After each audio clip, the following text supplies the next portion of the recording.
Got a hero sword here for you. A hero sword. Yes, it was used by John Wayne in Rio Grande. Hey, John Wayne, Yeah. your guy. Yeah, he was a hell of an actor. I think they went to the same high school. Yeah, right. Where did you get it? I got it from a prop store called Western Costume Company.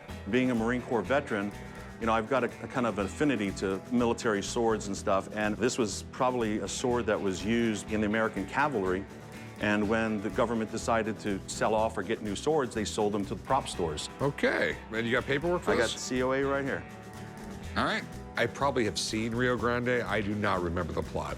Rick, anything John Wayne, those was classic movies back in the day. The plots were almost all the same. You know, saved a girl, et cetera, et cetera. So you don't remember the plot? No, I don't.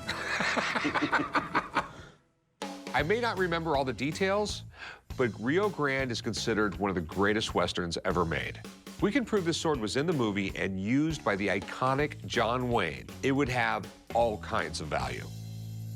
I mean, I think it's damn cool. I mean, this is an American cavalry sword. The weird thing is it's been plated over. This isn't the way the cavalry would receive it. It wasn't gold-plated. It was polished brass.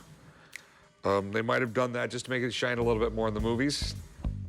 Is there an identifying mark on this thing? Well, what it is that it came along with this tag written on the sword itself. It has this number, 0015. Okay. How much you want? Well, I was thinking at minimum, I'd take $12,000. Whoa. That much, huh? I mean, when you think America, you think John Wayne. And for him to actually have held it and used it in a classic movie. Do you mind if I have someone look at this? I know somebody who knows everything there is to know about John Wayne stuff. Who are you talking about? John Wayne's son. Ah, Okay. cool. I met Ethan Wayne a while back, and we've become friends. Having his dad's stuff come through my shop is a good reason to give him a call. He'll be able to tell me yes or no. I mean, he's really authority on just about anything about his father. I'm gonna go give him a call. Sure, no problem. I have the certificate, and I have everything that'll prove that it's a John Wayne sword. I'm pretty sure that he'll look at the certificate, and he'll look at the sword, and he'll confirm that it was used by his father. But either way, it's cool to meet him. What do you got here? Supposedly used by your dad, a sword from Rio Grande. Before my time.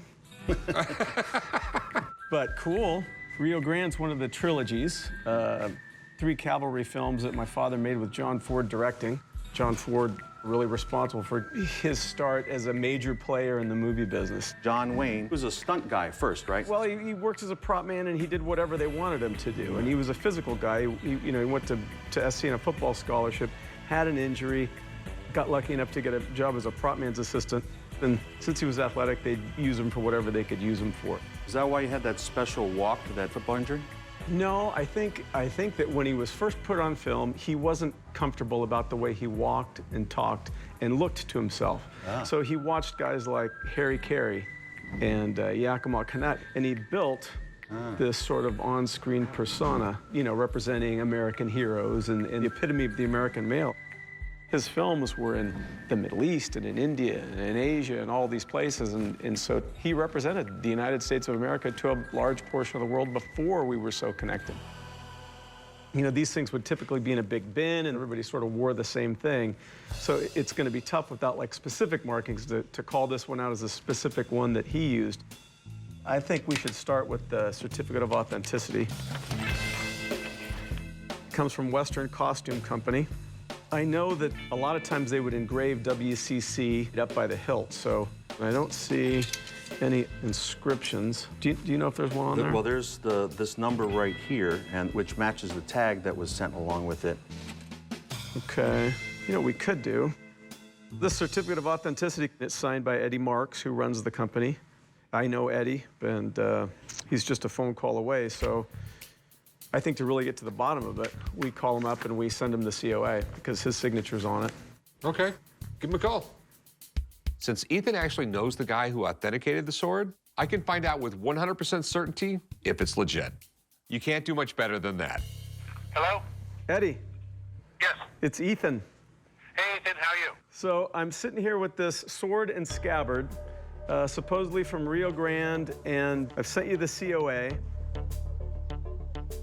Ethan, after looking through this certificate of authenticity. That stamp of seller Western costume and my signature, it's definitely my signature. But that stamp at the bottom was never put on any certificate of authenticity that I actually signed. That looks like it came off of the bottom of a contract. This was cut and paste by somebody else. This document is a piece that obviously someone went through great lengths to put together. Western costume doesn't have a specific certificate of authenticity, especially this one. Do you know who the seller was? Well, I thought it was Western Costume Company. So the proof that we have isn't conclusive that it was actually the sword used by my father in the film. Exactly. Thanks for your time. Thanks.